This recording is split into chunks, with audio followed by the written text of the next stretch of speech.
Praise the lord.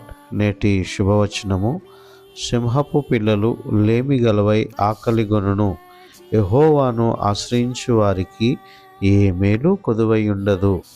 కీర్తనల గ్రంథము 34వ అధ్యాయము 10వ వచనము. ప్రకృతిలో అతి శక్తివంతమైన జంతువు ఏదైనా ఉన్నది అంటే అది సింహమే. ఎంత బలమైన జంతువు సింహమైన దానికి కూడా లోటు, కొరత, ఆకలి వేస్తుంది. అయితే ఇక్కడ సింహపు పిల్లలు అనగా ఈ యవనస్తులైనటువంటి వారు, ఇదిగో ప్రియ దేవుని బిడ్డలారా, నేటి యవనస్తులు సంతృప్తి లేక, అయ్యో వారు చేసినటువంటి ప్రయత్నాలు సఫలము కాక, కొరతలతో, ఉద్యోగాలు లేక, లేమిడి పరిస్థితులతో అలమటిస్తూ ఉన్నారేమో.